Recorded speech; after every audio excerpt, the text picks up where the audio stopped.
ಯಾವಾಗ ಬನ್ರಿ ಈ ನಿನ್ನ ಮುದ್ದ ದರ್ಶನ ನೋಡಲು ಬಂದಿದ್ದೀರ. ಯಾವಾಗಲೂ ಮಾತಿನಲ್ಲಿ ಮೋಡಿ ಮಾಡಿ ಮಾತಾಡುವ ಸ್ವಭಾವ ನಿಮ್ಮದು ಸ್ವಾಮಿ. ಆ ದೇವರ ಹತ್ರ ನಾನು ಏನು ಅಂತ ಕೇಳ್ಕೊಳ್ಳಿ. ದೇವ ಮಂದಿರದಂತಿರುವ ಈ ಮನೆ, ತಂದೆ ತಾಯಿಯರ ಸ್ವರೂಪದಂತಿರುವಂತಹ ಅತ್ತೆ ಮಾವಂತರ ಮಮತೆ, ಚೊಕ್ಕ ಚಿನ್ನದಂತಿರುವಂತಹ ಈ ನನ್ನ ಪತಿದೇವರು, ಇಷ್ಟೆಲ್ಲ ಇರ್ಬೇಕಾದ್ರೆ ನನಗೆ ಬೇರೆ ಯಾವ ಆಸೆ ಇದೆ ಹೇಳಿ?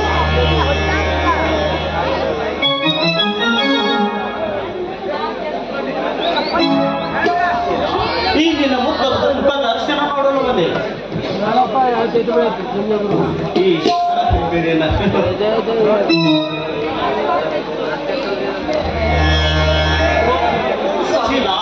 ಈ ಶಾರದಾಂಬ ಪೂಜಾ ಬಹಳ ಭದ್ರವಾಗಿ ನಡೆದಿದೆಯಲ್ಲ. ಆ ದೇವಿಯಲ್ಲಿ ಏನು ವರ ಬೇಡಿಕೊಂಡಂತ ಈ ನಿನ್ನ ಪತಿ ದೇವರಿಗೆ ಹೇಳಿದ್ನಲ್ಲ, ತಂದೆ ತಾಯಿ ಅಂತ ಅತ್ತೆ ಮಾವ, ಚಿನ್ನದಂತ ಈ ನನ್ನ ಪತಿ ದೇವರು ಇರ್ಬೇಕಾದ್ರೆ ಬೇರೆ ಯಾವ ಆಸೆ ಇದೆ ನನಗೆ? ಆಶಾ ಅಲೆಗಳು ಮಾನವನಿಗೆ ಸಾಕಷ್ಟು ಇರ್ತವೆ. ಆದರೆ ನೀನು ಈ ಮನೆಗೆ ಚೇತನ ತುಂಬಿ ಸತಿ ಸ್ಥಾನ ಸ್ವೀಕರಿಸುವ ನೀನು ಯಾವತ್ತು ಮನಸ್ಸಿಗೆ ಹಚ್ಚಿಕೊಳ್ಳದೆ ಮುಂದೆ ನಡೆಯಬೇಕು. ಬಾಳ ಬಂಧನದ ಈ ಸಂಬಂಧ ಯಾವತ್ತು ನಗು ನಗುತ್ತಾ ನಡೆಯಬೇಕು. ನಿಮ್ಮ ಪಾದ ಸಾಕ್ಷಿಯಾಗಿ ಹೇಳ್ತೀನಿ, ಸಂಸಾರ ಎಂದ ಮೇಲೆ ನಿಮ್ಮ ಮಾತು ಯಾವತ್ತೂ ಮೀರು ನಡೆಯುವುದಿಲ್ಲ. ಈ ಸಂಸಾರದಲ್ಲಿ ಸಾವಿರದಷ್ಟು ಸಮಸ್ಯೆಗಳಿವೆ. ಬಂದ ಕಷ್ಟಗಳನ್ನ ನಾವು ಬದಿಗೊತ್ತಿ ನಗು ನಗುತ್ತಾ ಸಂತೋಷದ ಜೀವನ ಸಾಗಿಸ್ತೀನಿ. ನಿಮ್ಮ ಮಾತೆ ಯಾವತ್ತೂ ಮೀರು ನಡೆಯುವುದಿಲ್ಲ. ಅಯ್ಯೋ, ಮತ್ತೆ ಬಿಟ್ಟಿದೆ, ತೆಗೆದುಕೊಳ್ಳಿ.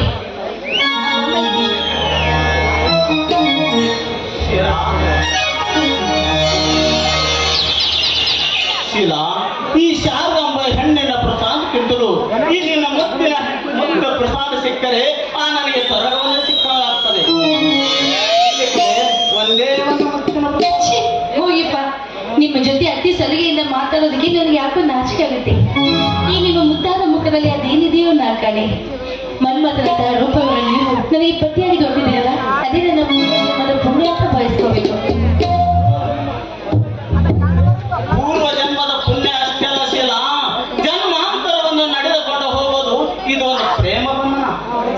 ಇಲ್ಲಿ ತೋಟದಿಂದ ಆಯಾಸಾಗಿ ಬಂದ ಬೇಸರದ ಈ ದೇಹಕ್ಕೆ ನೇಸರದ ಬಿಸಿ ನೀರು ನೀನು ಎರೆಯಲಾರಿಸಿಲ್ಲ. ನಿನ್ನನ್ನೇ ನೆನೆಸಿಕೊಂಡು ಆತುರ ಪಟ್ಟ ಬಂದ ಈ ನಿನ್ನ ಪತಿ ದೇವರಿಗೆ ಮುತ್ತಿನ ಮಳೆ ಸುರಿಸುವಾಸಿಲ್ಲ. ಹೋಗಿಪ್ಪ, ಸತಿಪತಿಗಳ ಸಮ್ಮಿಲನಕ್ಕೆ ಸಮಯವಿದ್ದಲ್ಲ. ನಿಮ್ದಮ್ಮಯ್ಯ ಅಂತೀನಿ, ಬಿಡಿ ನನ್ನ ಕೈನ. ಓಹೋ, ಹಿಡದ ಕೈಯನ್ನು ನಾನು ಎಂದಿಗೆ ಬಿಡಲಾರೆ. ನನಗೆ ಬರಬೇಕಾದ ಒಂದೇ ಬಿಡೋಣ, ಒಂದೇ ನನಗೆ ಒಂದೇ ಒಂದು ಮುತ್ತು. ಈ ಸಮಯದಲ್ಲಿ ಅತ್ತೆ ಮಾವ ಬಂದ್ರೆ ಏನ್ ಮಾಡ್ತಾರೆ? ಬರಲೇ ಬಿಡೋ. ಹೊಸದಾಗಿ ಮದುವೆಯಾಗಿದ್ದಾರೆ, ಪ್ರೇಮಿಗಳು ಮುದ್ದಾಡ್ತಾರಂತ ತಿಳ್ಕೊಂಡು ಸುಮ್ಮನೆ ಇರ್ತಾರೆ.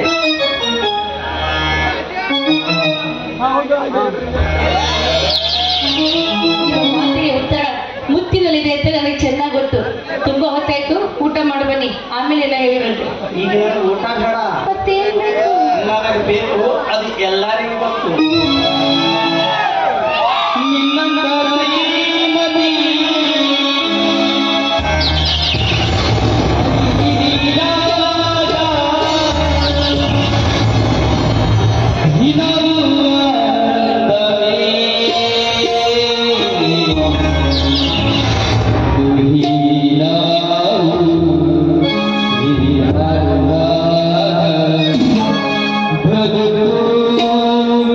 Brother,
ದೇವಸ್ಥಾನಕ್ಕೆ ಹೋಗಿದ್ದೆ, ಮನೆಗೆ ಬಂದ ಮೇಲೆ ನೋಡಿದ್ನಲ್ಲ ಪ್ರೇಮದಾಟ, ಪ್ರೇಮದ ಚೆಲ್ಲಾಟ. ಹೌದಲ್ಲ ಸೀತಾ? ಏನಿಲ್ಲಮ್ಮ, ಪಾಪ ಶೀಲನ ಕಣ್ಣಿನಲ್ಲಿ ಏನೋ ಬಿತ್ತಂತ ಹೇಳಿದ್ರು. ಅದಕ್ಕೆ ಸ್ವಲ್ಪ ಕಣ್ಣು ಉಡುನಂತ ಹತ್ತಿರ ನಿಂತಿದ್ದಾವೆ ಅಲ್ಲವೇ ಶಿವ? ಹಾ ಹಾ ಹಾ, ಹೌದು ಹೌದು. ಮದುವೆಯಾಗ ಒಂದರಲ್ಲಿ ಎಲ್ಲೋ ಹೇಳುದು ಸುಳ್ಳು, ನನಗೆಲ್ಲ ಗೊತ್ತಾಗುತ್ತೆ ನಿಮ್ಮ ನಾಟಕ ಹೇಗೆ ಅಂತ. ಏನು ಶ್ರೀಕಾಂತ್, ಮನೆಯಲ್ಲಿ ಈ ರೀತಿ ಮುದ್ದಾಗಿ ಅವರ ಮುಖ ನೋಡಿದ್ರೆ ಹೊಟ್ಟೆ ತುಂಬುತ್ತೇನೋ? ತೋಟದಲ್ಲಿ ಅದೆಷ್ಟು ಕೆಲಸ ಇದೆ, ಮಾರು ಬಿಟ್ಟು ಮನೆಯಲ್ಲಿ ಕುಳ್ಕೊಂಡಿದೆಯಲ್ಲ, ಹೋಗೋ, ತೋಟದಲ್ಲಿ ಕೆಲಸ ಇದೆ, ಅದನ್ನು ಮಾಡು. ಆಗಲಮ್ಮ, ನಾನು ಹೋಗಿ ಪೋಸ್ಟ್ ಆಫೀಸ್ ಹೋಗಿ ನನ್ನ ಮಿತ್ರನಿಗೆ ಪತ್ರ ಬರೆದು ಹಾಕಿ ಬರ್ತೀನಿ. ಹೋಗ್ತೀನಮ್ಮ.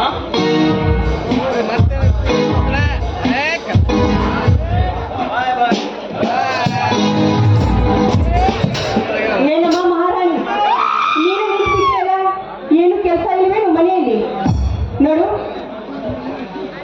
ಮನೆಯಲ್ಲಿ ಗಂಡ ಕೆಲಸಕ್ಕೆ ಹೋಗಿ ಬಂದ್ಮೇಲೆ ಅವನಿಗೆ ಹೊಟ್ಟೆ ತುಂಬ ಊಟ ಮಾಡಿಸ್ಬಿಟ್ಟು ಈ ರೀತಿ ಅವನ ಜೊತೆಗೆ ಚೆಲ್ಲಾಟ ಆಡ್ತಿದ್ಯಲ್ಲ, ನಾವು ಕರೆದಿಲ್ವೇ ನಿನಗೆ? ಈ ಮನೆ ಅಂತ ತಿಳ್ಕೊಂಡಿದ್ಯೋ ಇಲ್ಲ ಸಿನಿಮಾ ಥಿಯೇಟರ್ ಅಂತ ತಿಳ್ಕೊಂಡಿದ್ಯಾ? ನಾವು ಕುಣಿದಕ್ಕೆ ಬಸ್ಸನ ಮನೆಯಲ್ಲಿ ಅದೆಷ್ಟು ಬಟ್ಟೆಗಳು ಬಿದ್ದಿವೆ, ಹೋಗು ತೊಳೆದು ಹೋಗು. ಆಯ್ತು ಅತ್ತೆ, ಹೋಗಿ ಎಲ್ಲ ಬಟ್ಟೆಗಳನ್ನ ತೊಳೆದು ಹಾಕ್ತೀನಿ.